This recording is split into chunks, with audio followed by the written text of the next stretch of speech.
जय हिंद दोस्तों, कैसे हैं आप लोग। आज की वीडियो में हमारे पास है यूपी बोर्ड क्लास 12th के 2024 के फिजिक्स का मॉडल पेपर।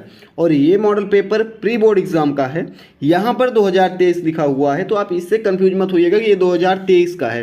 ये थोड़ा सा मिसप्रिंट हुआ है, क्योंकि अगर आप 2023 का पेपर देखेंगे तो आप चैनल पर जाकर देख सकते हैं। वो पेपर टोटली डिफरेंट है और ये पेपर टोटली डिफरेंट है। कॉलेज में, स्कूलों में यही पेपर कराया गया था, बस थोड़ा सा ये मिसप्रिंट हो गया। चलिए देखते हैं इस मॉडल पेपर में कैसे क्वेश्चंस दिए गए हैं और किस तरह से हमें हमारे बोर्ड एग्जाम में क्वेश्चंस देखने को मिलेंगे। पहला क्वेश्चन है हमारा, वैद्युत क्षेत्र ई में पी आघूर्ण वाले द्विध्रुव पर लगने वाला बल आघूर्ण क्या होगा, ये आपको बताना है। तो ये हो जाएगा आपका vector P cross vector E. यहाँ पर भी थोड़ा सा मिसप्रिंट है, यहाँ पर वेक्टर ई होना चाहिए।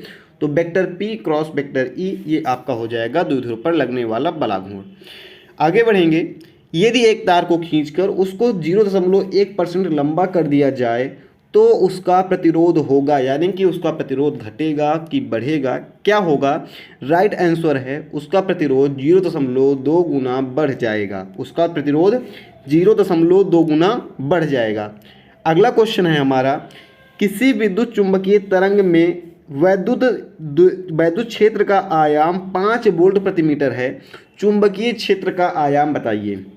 यानी कि आपको वैद्युत क्षेत्र का आयाम ई पता है, बी आपको नहीं पता है।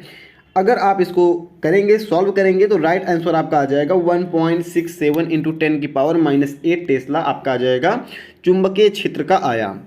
अगला क्वेश्चन है, एक प्रिज्म के लिए अल्पतम विचलन कोण 30 डिग्री है तथा प्रिज्म का कोण 60 डिग्री है। प्रिज्म के पदार्थ का अपवर्तनांक ज्ञात करना है। आपको n की वैल्यू बतानी है। आपको दो कोणों का मान पता है, यानी कि दिया गया है। इसका राइट आंसर आपका हो जाएगा √2।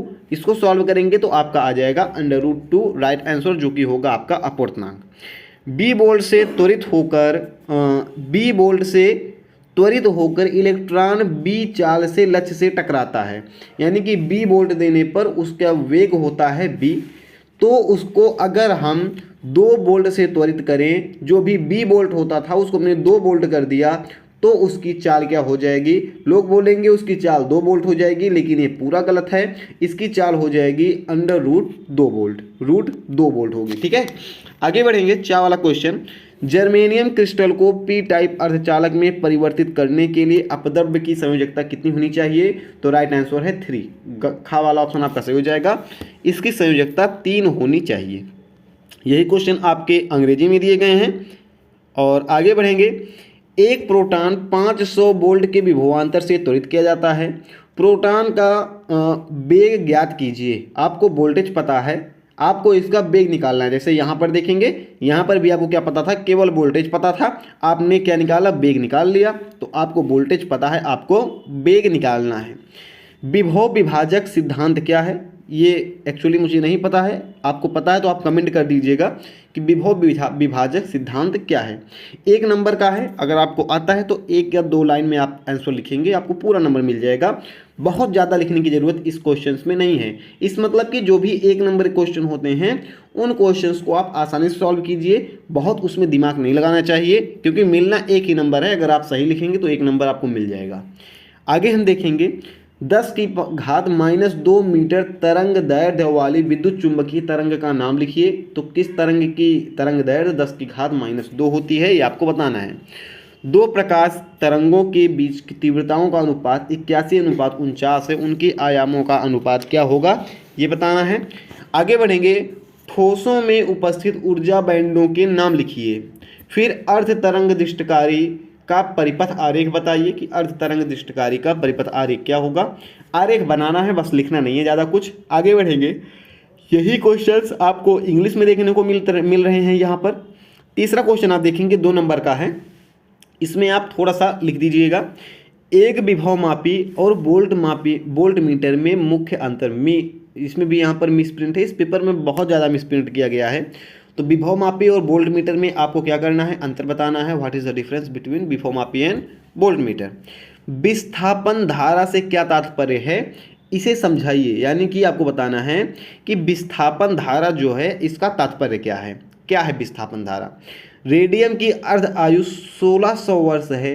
कितने समय पश्चात रेडियम के किसी खंड का 25% भाग क्या होगा, अवघटित हो जाएगा, ये आपको बताना है। फिर संधि डायोड के अभिनति से क्या तात्पर्य है, इसके प्रकार बताइए। कितने अभिनति होते हैं और अभिनति है क्या, अग्र अभिनति, पश्च अभिनति, ये सब है क्या, ये भी आपको इसमें बताना है, एक्सप्लेन करना है। आगे बढ़ेंगे। अगला क्वेश्चन है हमारा, ये है 3 आवेश क्यों, -2 क्यों, फिर प्लस क्यों, फिर उसके बाद यहाँ पर 2 क्यों होना चाहिए। अच्छा, यहाँ से देखेंगे, ये है आपको देखेंगे, एक क्वेश्चन कई भागों में बांटा गया है। बोला जा रहा है कि 3 आवेश हैं, ये 3 आवेश, फिर इसमें 2 वाले एक समबाहु त्रिभुज के शीर्षों पर स्थित हैं, 2 भुजा वाले हो सकता है। एक क्वेश्चन ही मिसप्रिंट है, अगर आप समझ पा रहे हैं तो आप इसको हल कर लीजिए, क्योंकि मेरे समझ में तो ये नहीं आ रहा है। ठीक है, अगला हम देखते हैं क्वेश्चन।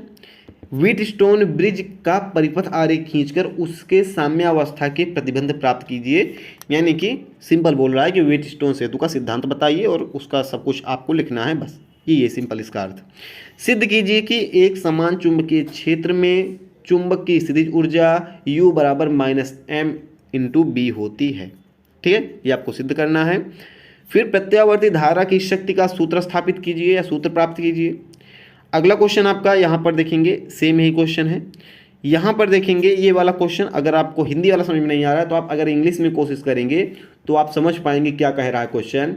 डियर चेंज प्लस क्यों, -2 q, plus q are located are vertex in an equilateral triangle. अच्छा, ट्राइंगल है ऑफ साइड ऑफ 2i।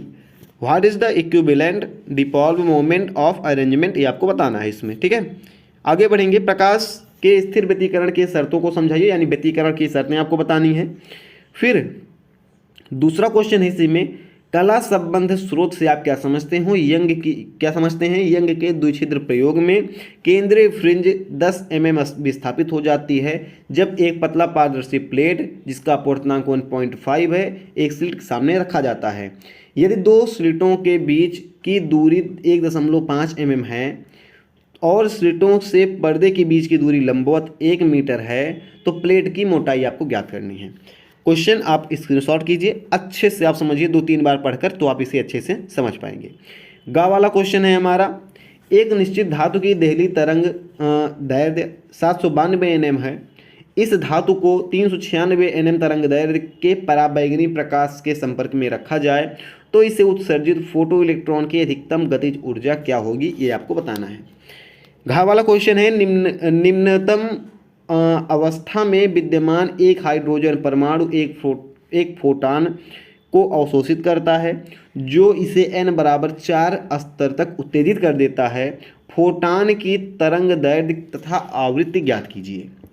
अगला 5वां क्वेश्चन है, परिभाषित कीजिए विभव प्राचीर क्या होता है, विसरण धारा क्या होती है और अवक्षय परत क्या होती है, इन तीनों को बताना है।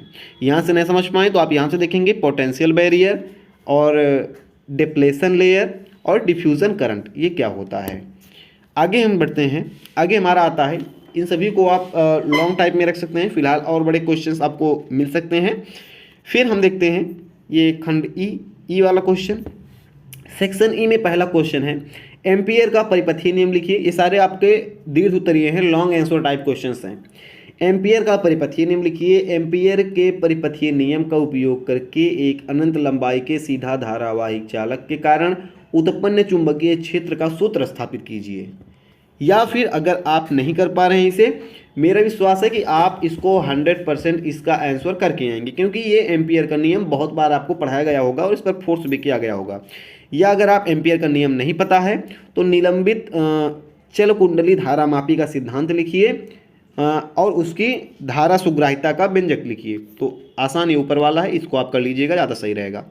प्रत्यावर्ती धारा के वर्ग माध्य मूल मान को परिभाषित कीजिए तथा 60 माइक्रोफैरेड का संधारित्र 110 वोल्ट 60 हर्ट्ज AC आपूर्ति से जोड़ा गया है। परिपथ में धारा के RMS वर्ग माध्य मूल मान को ज्ञात कीजिए, ये आपसे कहा जा रहा है। अगर ये वाला आप 7वां क्वेश्चन नहीं कर पा रहे हैं तो आप ट्रांसफार्मर की रचना क्रियाविधि का संक्षिप्त वर्णन कीजिए। इसमें पटलित लौह क्रोड़ का क्या महत्व है ये आप बताएंगे। ठीक है, आगे बढ़ेंगे। 7वें में 2 क्वेश्चन है, 6ठे में 2 क्वेश्चन है, ये वाला और ये वाला, इन दोनों में से एक करना है। 7वें में ये वाला क्वेश्चन है, ये वाला क्वेश्चन है, इन दोनों में से एक करना है। और इसी प्रकार 8वें में भी आपको 2 क्वेश्चन देखने को मिलेगा। पहला है हाइड्रोजन के परमाणु की 9वीं कक्षा में परिभ्रमण करने वाले इलेक्ट्रॉनों की ऊर्जा En बराबर -13.6/n² इलेक्ट्रॉन वोल्ट होती है। इलेक्ट्रॉनों के चतुर्थ और तीसरी कक्षा में संक्रमण होने पर उत्सर्जित ऊर्जा तथा इस संक्रमण से उत्सर्जित विकिरण की तरंगदैर्घ्य आपको ज्ञात करनी है, क्या होगी। या फिर अगर आप ये ऊपर वाला नहीं कर पा रहे हैं क्वेश्चन तो आप ये वाला करिएगा। ये वाला क्वेश्चन है समस्थानिक क्या है। नियान के 3 अस्थायी समस्थानिकों 10Ne20, 10Ne21, 10Ne22 की बहुलता क्रमशः 90 और 0.27 और 9.22% है। इन समान समस्थानिकों के परमाणु द्रव्यमान क्रमशः इतने दिए गए हैं, तो नियान के औसत परमाणु द्रव्यमान आपको ज्ञात करने हैं। इसके बाद आपका ये आता है क्वेश्चंस, ये मेरे हिसाब से लास्ट क्वेश्चन है। जी हाँ, 9वां क्वेश्चन लास्ट क्वेश्चन है। उस प्रयोग का वर्णन कीजिए जिससे यह सिद्ध होता है कि प्रकाश तरंगें अनुप्रस्थ होती हैं। या फिर प्रकाशिक यंत्र की आवर्धन क्षमता को परिभाषित कीजिए, और क्या करना है इसमें परिभाषित करना है, तथा संयुक्त सूक्ष्मदर्शी की आवर्धन क्षमता का सूत्र प्राप्त कीजिए। ये वाला क्वेश्चन ज़्यादा सही पड़ेगा बजाय इसके। तो दोनों में से आप कोई भी कर सकते हैं। अगर आपको ये वाला पता है तो ये भी आप कर सकते हैं, या आप ये वाला भी कर सकते हैं। दोनों में से कोई भी आप कर सकते हैं, ये आपके ऊपर डिपेंड है। फिलहाल इस वीडियो में यही 9 क्वेश्चन थे। आपको ये सारे क्वेश्चंस कैसे लगे आप हमें कमेंट करके बताइएगा। इस पेपर का स्ट्रेंथ आपको कैसा लगा, कि आसान है या हार्ड है, आप ये भी हमें कमेंट करके बताइएगा। फिलहाल हम मिलेंगे इसे किसी नेक्स्ट प्री बोर्ड एग्जाम के पेपर के साथ। जय हिंद।